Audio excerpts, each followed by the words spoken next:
Welcome back to the channel learn and explore with doctor Sneha.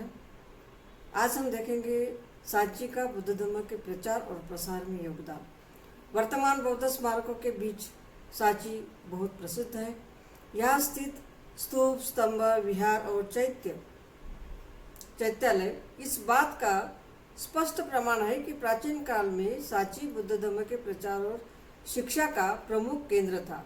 Sanchi स्तूप के भव्य तोरण द्वार तथा उन पर की गई प्रसिद्ध मूर्तिकारी नक्काशी भारत के प्राचीन वास्तु तथा मूर्तिकला के सर्वोत्तम उदाहरणों में से एक है।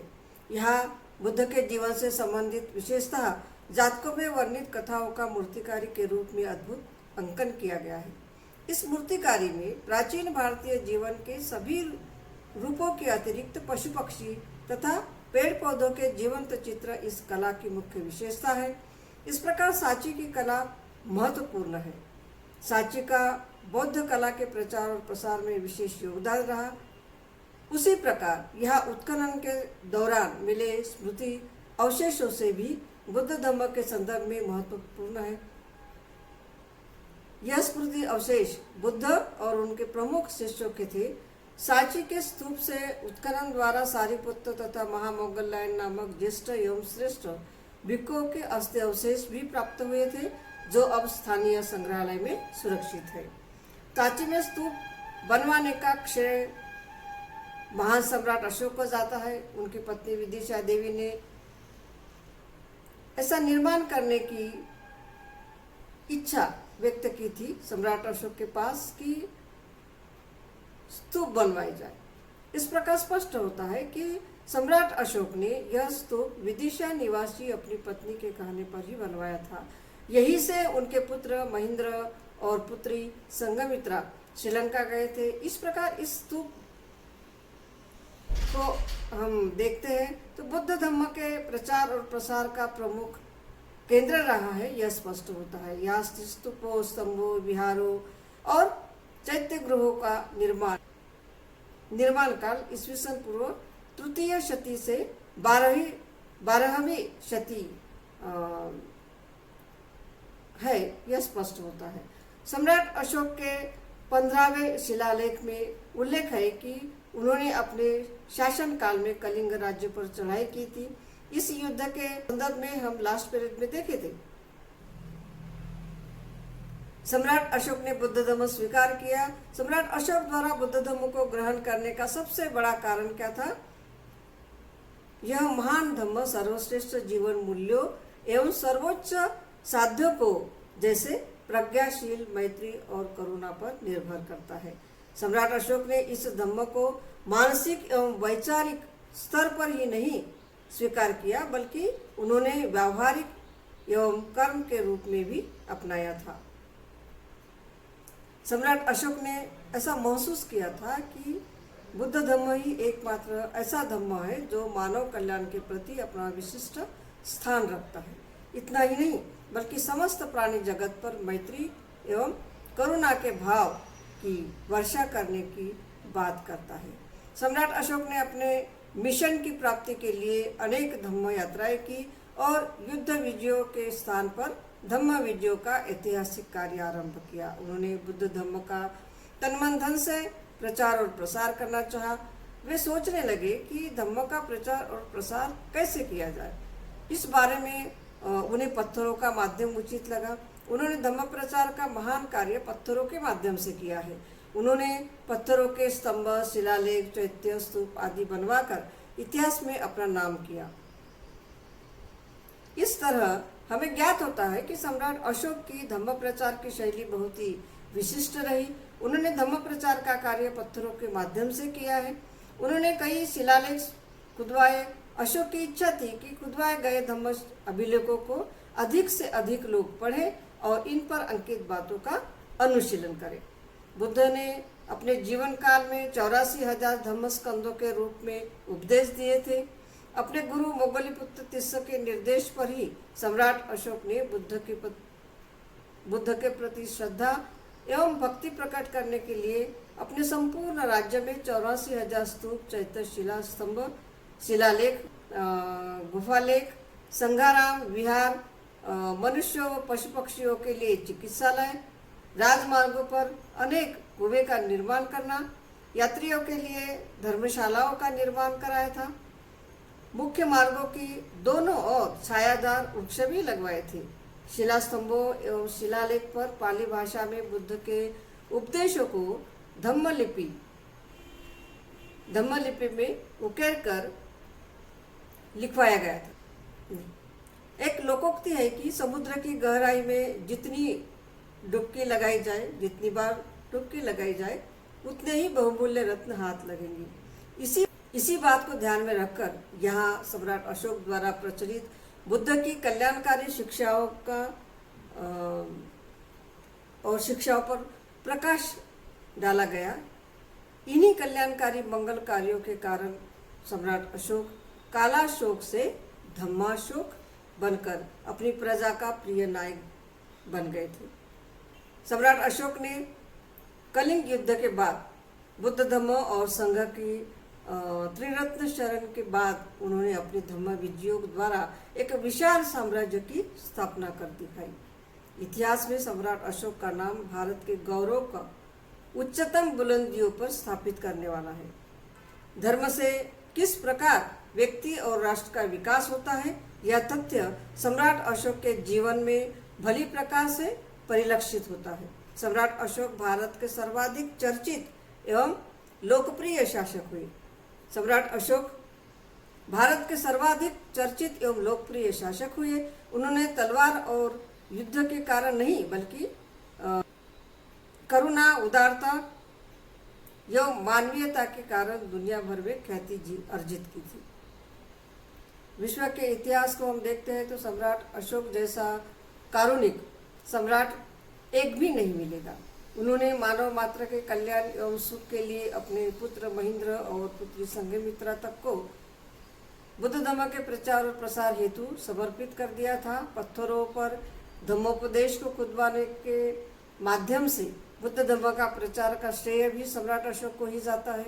उनके द्वारा किए गए इस निर्माण कार्य का महत्व इसी बात से पता चलता है कि भारत देश से विरोधियों द्वारा बुद्ध धम्म का संपूर्ण नाश करने के पश्चात भी अशोककालीन स्तूपों के माध्यम से बुद्ध धम्म का प्रचार और प्रसार का उचित माध्यम रहा, जो बौद्ध कला के क्षेत्र में बहुत ही महत्वपूर्ण है।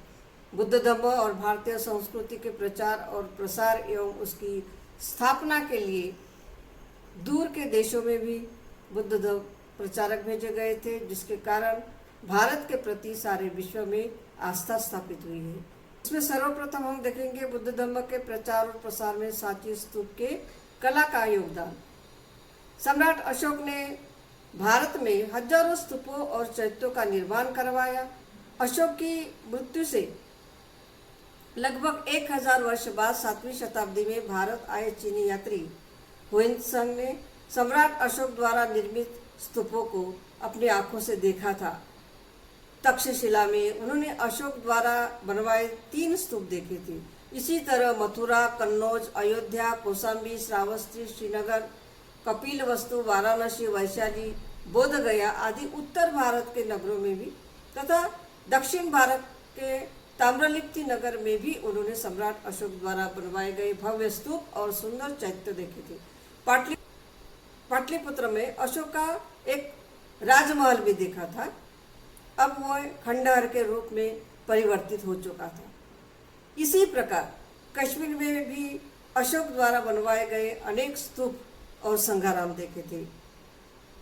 कन्नन द्वारा रचित कश्मीर के इतिहास की प्रसिद्ध पुस्तक है राजत रंगिनी।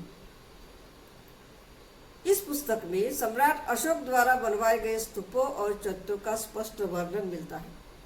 आज इन वास्तुशिल्पों और स्मारकों के नामो निशान ही मिट चुके हैं। केवल श्रीनगर के राजकीय संग्रहालय में रखी वास्तु एवं शिल्प कला के अवशेषों एवं मूर्तिकला की अमूल्य कलाकृतियों को देखा जा सकता है, परंतु सांची का स्तूप आज भी अपनी पूर्व स्थिति में देखा जाता है। सारनाथ, सांची, भरहुत के स्तूप एवं उसके अवशेष मूल रूप से सम्राट अशोक द्वारा बनवाए गए थे। इन पर धम्म स्तंभों की भांति पॉलिश भी की गई थी। ये सभी एक पत्थर की बनी हुई है और इसमें कहीं भी जोड़ नहीं दिखाई देगा। स्तूपों के ये पाषाण वेष्टनियां मौर्य कला के उत्कृष्ट उदाहरणों में से माने जाते हैं। आज आप जाएंगे वहाँ तो सम्राट अशोक द्वारा बनवाए गए स्तूपों में सबसे सुरक्षित सांची के 3 स्तूप आपको दिखाई देंगे।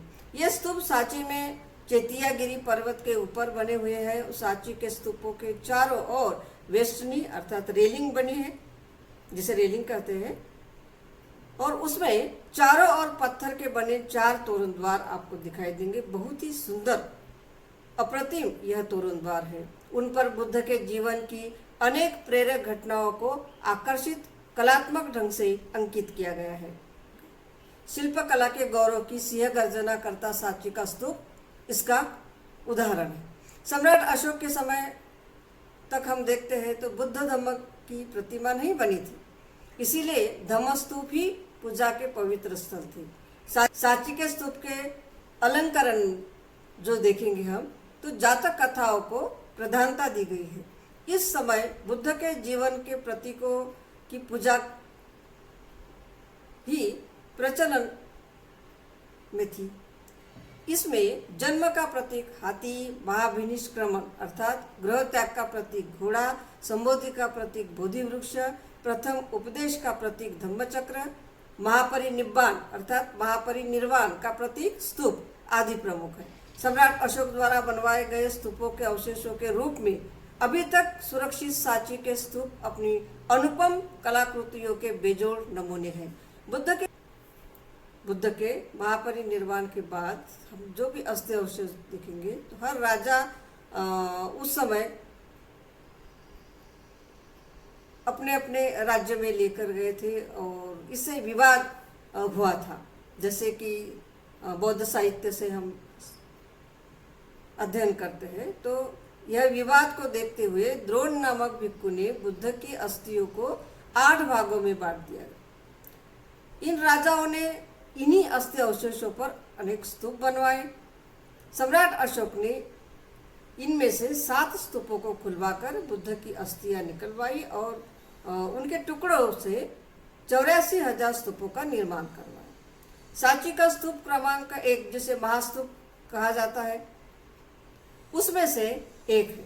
सांची का यह स्तूप कला की दृष्टि से बहुत महत्वपूर्ण है। कला का उद्गम सिंधु सभ्यता में दिखाई देता है।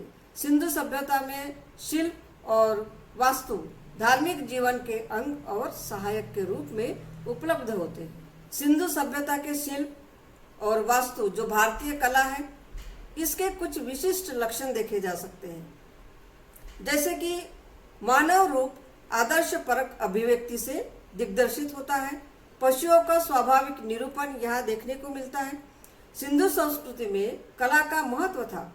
उसकी कला में नर एवं पशु का भेद सरलता से दिखाई देता है और परवर्ती भारतीय धर्म और लिपि के समान कला का भी मूल उद्गम सिंधु सभ्यता में ही मानना चाहिए। इस प्रकार स्पष्ट होता है कि वैदिक काल में यह परंपरा विच्छिन्न सी प्रतीत होती है। सिंधु कला वैदिक आर्यों की कला में विलुप्त हो गई। यहाँ ईंटों के स्थान पर लकड़ी के उपयोग से वास्तुकला अपने उपादान के समान पुरातत्वविदों के लिए नामशेष अर्थात शेष भंगुर हो गई थी। उत्तर वैदिक काल में से यह परिस्थिति क्रमशः परिवर्तित हुई तथा बुद्ध धर्म के प्रभाव से सम्राट अशोक के काल में कला के पोषक सामाजिक वर्ग का उदय हुआ। उसी तरह कारीगरी का विकास एवं धार्मिक प्रेरणा का प्रभाव हुआ। ईस्वीसन पूर्व 6ठी शताब्दी से नगर जीवन, धनिक वर्ग तथा राज दरबारों के अभ्युदय के साथ वास्तुकला तथा विविध शिल्पों का पुनरुज्जीवन स्वाभाविक था। कुछ शताब्दियों तक इस वास्तु के विषय जो रहे हैं वह धनिकों के हर्म तथा राजप्रासाद थे। चंद्रगुप्त मौर्य का पाटलिपुत्र का प्रासाद इसके एक उत्कृष्ट उदाहरण के रूप में स्मरणीय है। इस प्रकार यह स्पष्ट होता है कि हाथी दांत काष्ठ आदि के शिल्पों ने इस युग में पर्याप्त प्रगति की थी। यहाँ यक्षों की प्रतिमाओं का भी उपयोग होता था। और पारखन और पटना की प्रसिद्ध किंतु विवादग्रस्त मूर्तियाँ जो देखेंगे हम, तो दीवानगंज की यक्षी को देखकर स्पष्ट होता है उनके विकास ने शिल्पियों को संगठन और परंपरा प्रदान की, जिसके सहारे कला में निपुणता का विकास संभव हुआ। इस तरह बुद्ध धर्म के समर्थक और शासकों के अनुग्रह से बुद्ध विहारों की समृद्धि बढ़ी तथा कालांतर में वे स्वयं कला के पोषक बन गए। बौद्ध कला धर्म के प्रचार और प्रसार का माध्यम बन गई थी। कला और बुद्ध धर्म का यह समन्वय एक विशाल आध्यात्मिक क्रांति का परिणाम था। बौद्ध कला के प्राचीनतम विषय विहार एवं स्तूप थे। विनय में 5 प्रकार के निवासों का उल्लेख प्राप्त होता है, जिन्हें विहार, अर्धयोग, प्रासाद, हर्म्य एवं गुहा कहा गया है। इस प्रकार इनमें चतुर्विध गुहा का परवर्ती कला के दृष्टिकोण से विशेष महत्व सिद्ध होता है।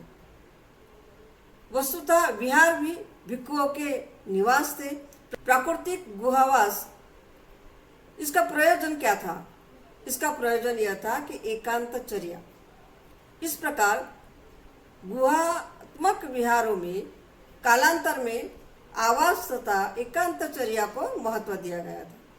प्रारंभ में यह स्वाभाविक था कि पहाड़ी काटकर गुहा निर्माण करने में एक आदर्श के रूप में पूर्वोपस्थिति विहार की रचना का अनुकरण किया जाता था। इस प्रक्रिया में क्रमशः प्रस्तर कला का विकास भी उतना ही स्वाभाविक था।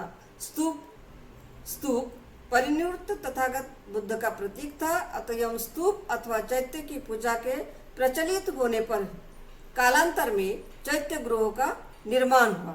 इस प्रकार सभी प्राचीन विहार एवं चैत्य गृह जो गुहा व्यतिरिक्त थे, कालांतर में धराशायी हो चुके। लास्ट पीरियड में हमने देखा था कि तथागत बुद्ध के महापरिनिब्बाण का समाचार सुनकर जो अन्य लोगों के साथ 8 राज्यों के राजाओं और प्रतिनिधियों का उसमें समावेश था, उनमें तथागत के शरीर धातुओं पर स्तूप बनवाने के लिए विवाद हुआ और ऐसा द्रोण नामक ब्राह्मण ने उन अवशेषों को 8 भागों में बांटने को कहा और स्वयं उनके 8 भाग किए, जिन पर उन सब ने स्तूपों का निर्माण कराया। यानी उस काल में भी, बुद्ध के काल में भी स्तूपों का निर्माण हुआ था। मल्लों ने अपने तथागत के मिले अवशेषों के अंश पर कुशीनगर में स्तूप का निर्माण किया, जिससे यह स्थल बौद्धों के लिए तीर्थ स्थल बन गया है। चीनी यात्री युआनचांग ने, जो कि ईस्वी सन 620 से 640 के मध्य यहाँ आए थे, इस स्थान को खंडहर अवस्था में देखा था। उन्होंने परिनिर्वाण चैत्य, मुख्य स्तूप व उसके सामने बने अशोक के प्रस्तर स्तंभ आदि को जीर्ण अवस्था में ही पाया था। इसके अतिरिक्त उन्होंने तथागत के महापरिनिब्बाण से संबंधित घटनाओं पर बने स्तूप व स्तंभों का वर्णन किया है। अंत्येष्टि स्थल पर निर्मित स्तूप, महाकाश्यप द्वारा बुद्ध शरीर को अंतिम बार सम्मान दिए जाने के स्थल पर भी निर्मित स्तूप आदि उन्होंने देखे थे।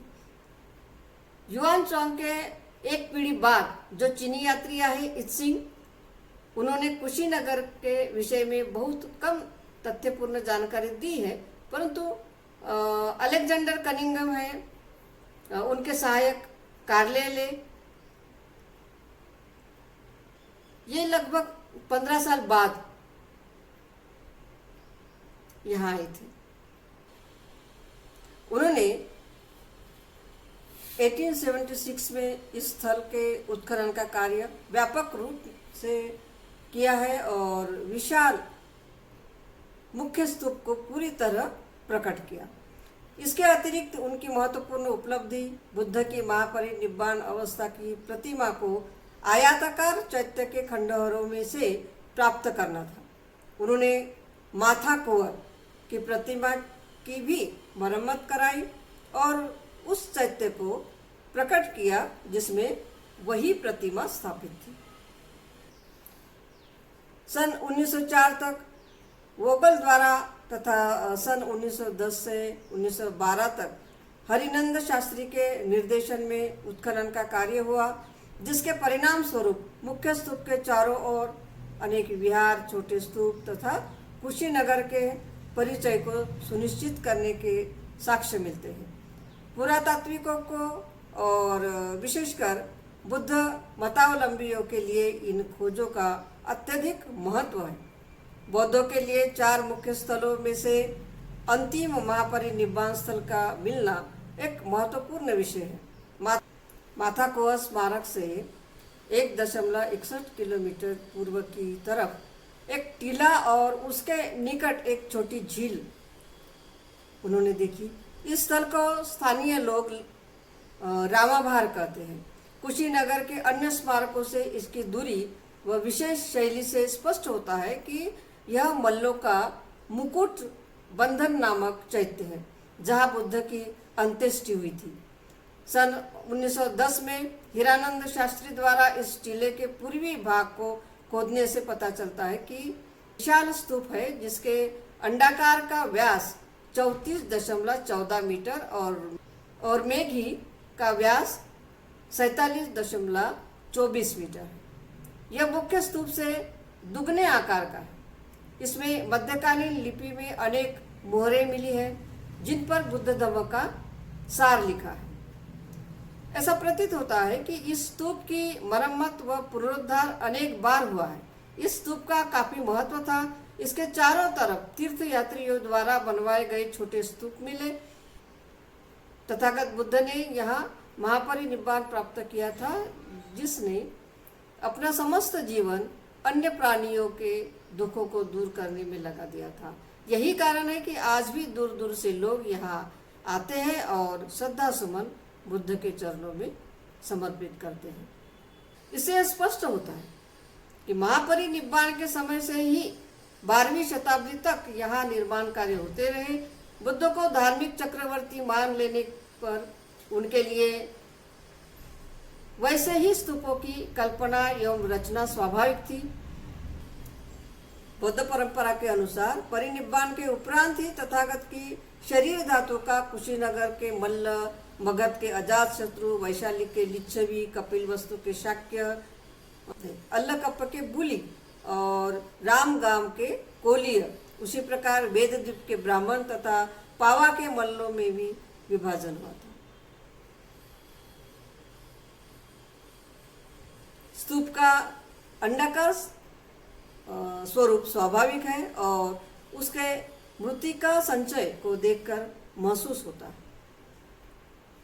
हर्मिका एवं छत्र कदाचित मृदचय के ऊपर गाड़े हुए पत्थर का परिष्कार है। वेदिका की उत्पत्ति स्पष्ट ही स्तूप की रक्षा के लिए बनवाए गए बाड़े के विकास से। संभवतः राजाओं या चक्रवर्तियों के लिए स्मारक प्रधान स्तूपों का निर्माण किया जाता था। महापरिनिब्बाण सूत्र में स्पष्ट कहा गया है कि चातुर्नहा पथे रज्जो चक्रवर्ती स धूप करोति। इस तरह तथागत को धर्मराज धार्मिक चक्रवर्ती मान लेने पर उनके लिए कलात्मक परिष्कार का आधार विकास के क्रम में स्वभावतः सिद्ध होती है। बौद्ध परंपरा के अनुसार सम्राट अशोक ने 84,000 स्तूपों का तथा बहुसंख्यक विहारों का निर्माण कराया। सम्राट अशोक कालीन प्रस्तर कला को मौर्य साम्राज्य के पश्चिमी संपर्कों का परिणाम माना जाता है। शुंगों के राज्य में राजा गार्गी पुत्र विश्वदेव के पौत्र गौतमी पुत्र के पुत्र धनभूति ने तोरण का निर्माण कराया। बुद्ध की रूपकाय का चित्रण न कर उसके स्थान पर विविध प्रतीकों का प्रयोग किया गया है। उदाहरण के लिए बोधि वृक्ष एवं स्तूप क्रमशः संबोधि तथा परिनिब्बाण को सूचित करते हैं। इसका दर्शन भौतिक देह के सहारे न होकर धम्म के दर्शन से ही हो सकता है। धम्म ही बुद्ध की वास्तविक काया है। आजकल सांची को एक अंतर्राष्ट्रीय बौद्ध केंद्र का दर्जा प्राप्त हुआ है। सांची की कलाकृतियों को देखकर ऐसा लगता है कि जैसे कलाकार ने सृष्टि का गहरा अध्ययन किया हो। बुद्ध सृष्टि के करीब रहते हुए वहां के जीवन को और नियमों को अच्छी तरह जानते थे। मानव जीवन को उन्होंने सृष्टि के करीब रहते हुए भी महत्व दिया और कहा कि मानव जीवन अनमोल है, इसे जीने के लिए सरल बनाया जाना चाहिए ताकि बहुत दुखों से मुक्त रहे। सांची के स्तूप की कलाकृतियों में सृष्टि का और बुद्ध के जीवन का किस प्रकार संबंध था, यह शिल्पकला के जरिए गंभीरता से दिग्दर्शित किया है। यहाँ बुद्ध की रूपकाय का चित्रण नहीं किया गया, बल्कि उनके प्रतीकों को महत्व देते हुए धम्म का बुद्ध और उनके भिक्खु संघ द्वारा प्रचार और प्रसार दिखाया गया। यहाँ बौद्ध स्थापत्य कला का हर रूप जैसे स्तूप, विहार, चैत्य और तोरण देखा जा सकता है। इस प्रकार स्पष्ट होता है कि सांची में जो कला दिखाई देती है उनमें बुद्ध के प्रतीकात्मक रूप के सहारे धम्म का प्रचार और प्रसार हुआ है। प्रारंभिक स्तूप अंडाकार होते थे। अंड के अग्रभाग में हर्मिका और छत्र तथा मूल भाग में एक परिक्रमा पथ होता था। चारों ओर रक्षा के लिए वेदिका बनाई जाती थी और जिसमें द्वार या तोरण होते थे। आज भी आप सांची का स्तूप देखेंगे तो ये सभी बातें आपको देखने को मिलेगी। उभारे हुए वेदिका और तोरण उत्कीर्ण चित्रों से अलंकृत किए गए, जिनके विषय जातक कथाओं में दिए गए बुद्ध के जीवन पर आधारित है। सांची में बुद्ध की रूपकाय का चित्रण न कर उसके स्थान पर विविध प्रतीकों का प्रयोग किया गया है। बोधि वृक्ष एवं स्तूप क्रमशः संबोधि को तथा महापरिनिर्वाण, जिसे महापरिनिर्वाण कहते पाली में, को सूचित करते हैं। सांची और भरभूत कौशाम्बी से विदिशा के मार्ग में पड़ते हैं। सांची प्राचीन विदिशा के निकट है, जिसका सम्राट अशोक के जीवन से गहरा संबंध है। सांची में अनेक स्तूपों के अवशेष प्राप्त है। स्तूप संख्या 2 का शैल्पिक अलंकरण भरभूत के सादृश्य है और कदाचित समकालीन रहा होगा। इस स्तूप में से तृतीय संगीत से संबंधित अनेक प्रचारकों के नाम उपलब्ध हुए हैं। सांची के स्तूप संख्या 1, जिसे हम महास्तूप कहते हैं, सम्राट अशोक ने बड़ी कल्पकता से निर्माण किया था। उसके बाद यहाँ प्रस्तर मंडित कार्य भी किया गया। इसकी वेदिका अलंकृत है, किंतु यहाँ बनाए गए तोरण प्राचीन शिल्प की उत्कृष्ट कृतियों में परिगणनीय है। दक्षिण तोरण में राजा शातकर्णी, बौद्ध साहित्य में इनका नाम कई बार आया है। राजा शातकर्णी के कारीगरों का अध्यक्ष जो थे वासिष्ठी पुत्र आनंद, इनका नाम अभिलिखित मिलता है, जिससे समय का कुछ अनुमान किया जा सकता है। इस तोरण का निर्माण विदिशा के दंतकार श्रेणी थी। इन दंतकार श्रेणी के लोगों ने किया है। अन्य 3 तोरण भी उन्होंने ही निर्माण किए थे, क्योंकि अयचूड के शिष्य बलमित्र, इनका नाम दक्षिण एवं पश्चिम दोनों तोरणों में अभिलिखित है। इस प्रकार यह स्पष्ट होता है कि सांची यह प्रसिद्ध स्थान है जहाँ सम्राट अशोक द्वारा सांची स्तूप ईस्वीसन पूर्व 3री शताब्दी में निर्माण किया गया। बुद्ध काल में सांची महानगरी विदिशा की उपनगरी तथा विहार स्थली थी। बुद्ध काल की यह प्रसिद्ध ऐश्वर्यशालिनी नगरी कही जाती थी। यह भिलसा के निकट ही स्थित है। आज भी सांची के निकट भिलसा स्थित है। चंद्रगुप्त द्वितीय के सांची शिलालेख में सांची नगर का वर्णन आता है, जो दीवानगंज तहसील से लगभग 12 मील पूर्वोत्तर में स्थित है।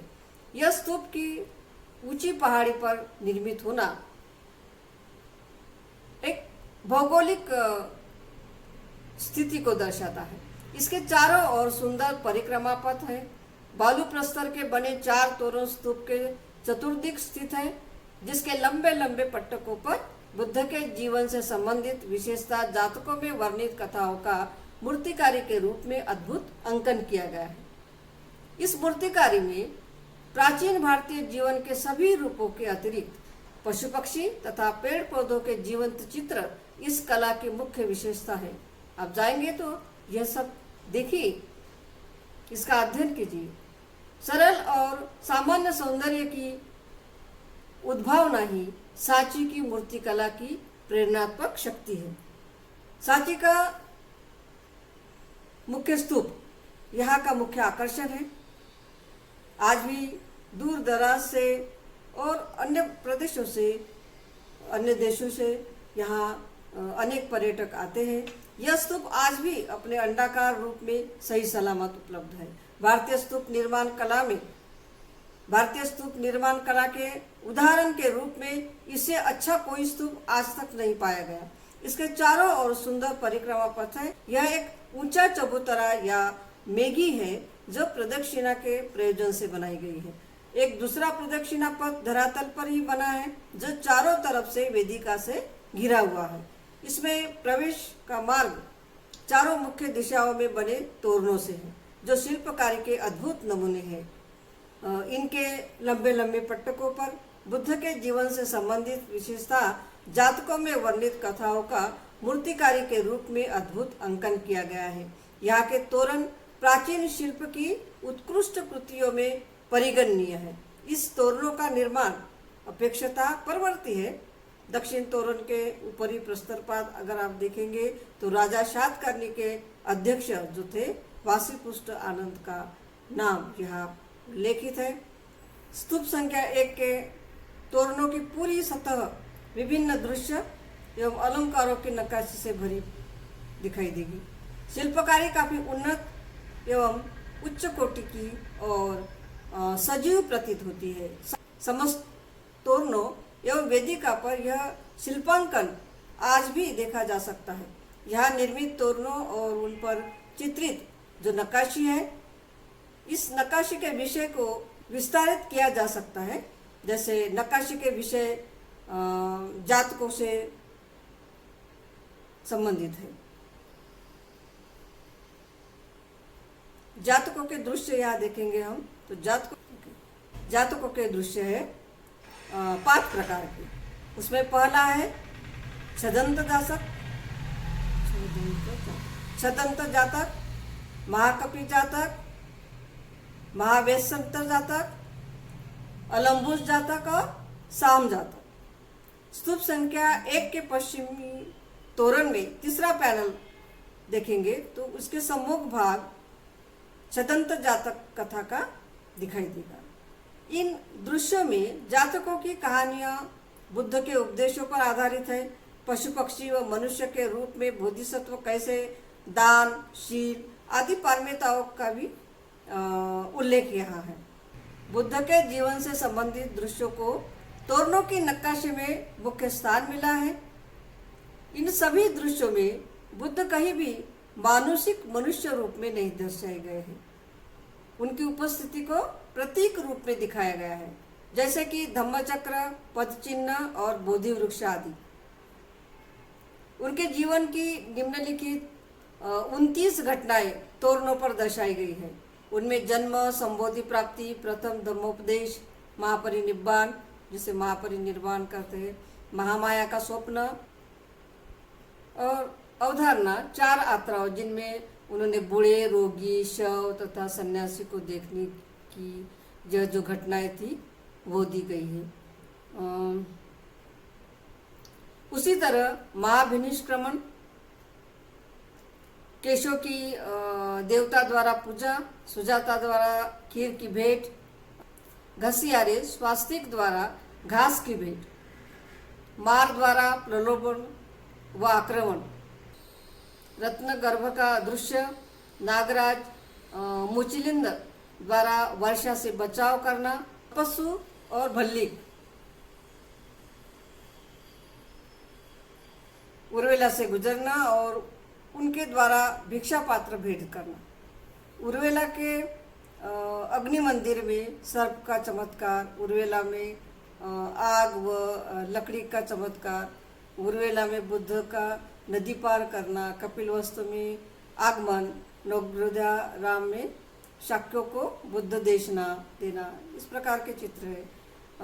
जेतवन में बुद्ध का निवास, श्रावस्ती का चमत्कार, श्रावस्ती में आम्र वृक्ष के नीचे बुद्ध देशना, सांकाश की घटना भी यहाँ दी गई है।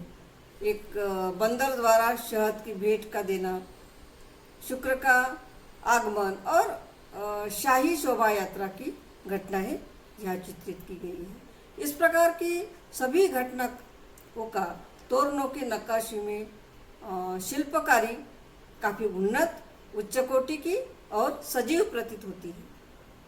बुद्ध धम्म के उत्तरकालीन इतिहास की घटनाएं भी दी गई हैं।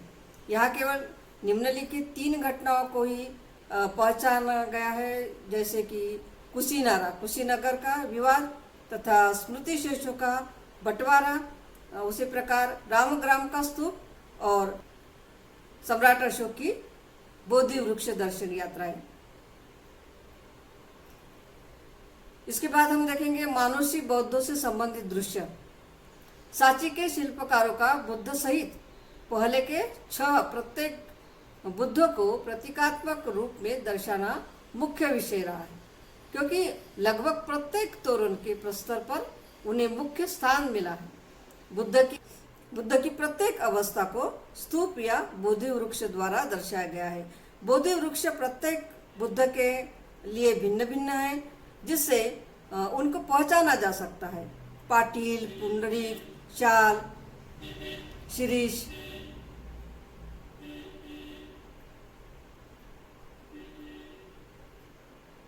औदुंबर तथा नेग्रोध वृक्ष यह महत्वपूर्ण है। क्रमशः विपस्सी, सीखी, विश्वभू, ककुसंद,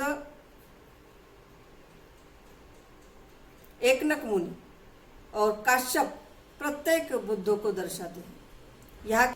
यहाँ के पश्चिमी तोरण के ऊपरी प्रस्तर पात के सामने अन्य बोधि वृक्षों के साथ नागपुष्प बोधि वृक्ष भी दर्शाया गया है, जो कि भावी बुद्ध मैत्रेय का प्रतीक है। यहाँ के कारीगरों का सांची की कला को अति सुंदर रूप से प्रदर्शित करने में महत्वपूर्ण योगदान रहा है। यहाँ से ही इस कला का प्रसार हम देखते हैं। सांची के तोरणों में भरहुत की अपेक्षा कला का निश्चित विकास सूचित होता है। एकत्र चित्रण करना, दिग्भेद का प्रदर्शन, बुद्ध की प्रतीकात्मक स्थापना आदि भरहुत की कला के सामान्य लक्षण सांची में भी दिखाई देते हैं, किंतु यहाँ रूप का उकेरना और गणना अधिक निपुण और परिष्कृत है। यहाँ दृश्य की उभरी हुई विभिन्न सतहों में सामंजस्य है। जनसंकुल दृश्यों को नयन गोचर करने की इस शिल्प में अद्भुत क्षमता है। इस तरह विदिशा के कलाकारों का सांची में दिग्दर्शित कला के निर्माण में बहुत बड़ा योगदान रहा है। सांची की कला देखकर ऐसा लगता है कि यहाँ प्राकृत जीवन का विविध और जीवंत चित्रण है। इसमें दृष्टि को आध्यात्म से सामंजस्य द्वारा एक प्रकार की शांति अथवा विश्राम की उपलब्धि होती है। इस प्रकार की अनुग्रहता इसमें सहायक होती है। प्रकृति के साथ इसमें गहरी समवेदना है, जो पौधे और पशुओं के आलेखन में उभर कर दिखती है। सांची का दूसरा क्रमांक का स्तूप, दूसरे स्तूप को देखते हैं तो ऐसा लगता है कि हरियाली सी छाई हुई है। बुद्ध के जीवन से इसका काफी संबंध रहा है। बुद्ध निसर्ग के सानिध्य में रहे। यहाँ जो दिग्दर्शित की गई कला है, इस कला को पौधों की शैली कहना उचित होगा। मनुष्य के अतिरिक्त पशु पक्षी तथा पेड़ पौधों के जीवंत चित्र इस कला की मुख्य विशेषता है। यहाँ यह स्पष्ट होता है कि भरहुत और सांची के स्तूपों में प्रकट इस मध्य भारतीय कला का उद्गम अशोककालीन मागधी कला में ही है, क्योंकि इस कला का निर्माण यही हुआ। इसका कि अधिकांश भाग आज विलुप्त हो चुका है। यहाँ से ही इस कला का प्रसार भारत में अन्य जगहों पर देखा गया है। यह मध्य भारतीय कला की परंपरा दक्षिण पथ के शिल्प के लिए पथ प्रदर्शक हुई और इसका विकास पीछे अमरावती और अजंता में भी देखा जा सकता है। दूसरी ओर आप अमरावती में देखेंगे तो दूसरी ओर अमरावती में सांची के दृश्य में दिखाई देने वाला शांत भाव के स्थान पर एक प्रकार की जीवंत स्फूर्ति अथवा भाव गंभीरता ले लेती है, जिसकी अभिव्यक्ति में कला की निपुणता पहले की अपेक्षा अधिक है। अजंता की चित्रकला आप देखें, अजंता की चित्रकला भी इसी मूर्ति विधान की परंपरा का रूपांतरित परिणाम, दोनों का चरम समन्वय। इस प्रकार यह स्पष्ट है कि सर्वप्रथम सांची से ही बुद्ध कला का प्रचार और प्रसार हुआ। सम्राट अशोक के बाद 2-3 शताब्दियों तक का समय आंध्र प्रदेश बिहारों के आश्चर्यजनक विकास का साक्षी है। सम्राट अशोक का अनुकरण करते हुए अनेक स्थानीय राजाओं ने भी बुद्ध धर्म को अपनाया। निसंदेह यह एक महान धार्मिक विचारों का काल था, जिसको हम आंध्र प्रदेश के अनेक स्तूपों से प्राप्त अभिलेखों में दान देने वालों के नामों के उल्लेख मिलते हैं। इस प्रकार सांची से ही बौद्ध कला का प्रसार होता रहा है। सांची से ही बौद्ध कला का प्रचार और प्रसार नागार्जुनकोंडा, भरभूत और अन्य जगह हुआ है। नागार्जुनकोंडा आंध्र प्रदेश का महत्वपूर्ण बौद्ध केंद्र होने के साथ साथ भारतीय बौद्ध कला और वास्तुकला की भी महत्वपूर्ण धरोहर है। विश्व भर के बौद्ध यात्री यहाँ आकर प्रसिद्ध बौद्ध केंद्र की कलाकृतियों को देखकर मुग्ध हो जाते हैं। नागार्जुनकोंडा की कला और वास्तुकला यह सांची की ही देन है। ईस्वीसन पूर्व प्रथम शताब्दी में सातवाहन अवश्य ही शक्तिशाली थे तथा ईस्वीसन पूर्व दूसरी शताब्दी तक उनकी शक्ति बनी रही। शक क्षत्रियों के साथ उनका संघर्ष विशेष रूप से उल्लेखनीय है।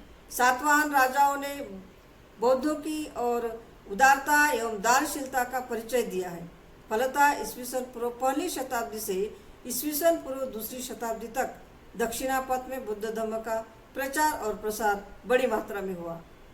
प्रकाश स्पष्ट होता है कि शिलोत्खत वास्तु का प्रथम परिचय अशोककालीन मगध से प्राप्त होता है। सातवाहनों का संबंध विदिशा और उसकी कला से निश्चित है। मगध से साक्षात संबंध था। सैनिक और व्यापारिक पथ पद्धति के सहारे कला का प्रसार होना स्वाभाविक है। इसी प्रकार कला का प्रचार और प्रसार अन्य कई स्थानों पर देखने को मिलता है। इस प्रकार शिलोत्खत वास्तु का पश्चिमी घाट में विकास देखा जाता है। भाजा, पितलकोरा, कोंडा ने अजंता आपने देखा है। अजंता की गुहा 10 देखिया एवं जुन्नर की गुफाएं प्राचीनतर है, तो बिरसा, नासिक और कार्ला की अपेक्षा यह कला परवर्ती। इस प्रकार स्पष्ट होता है कि भाजा से कार्ला तक एक दीर्घ विकास हुआ और उसे आज भी देखा जा सकता है। भारत में अधिकतर गुहा विहार और चैत्य गृह महाराष्ट्र राज्य में स्थित है। सांची में बुद्ध की उपस्थिति का आभास उनके कुछ विशिष्ट प्रतीकों द्वारा किया गया है।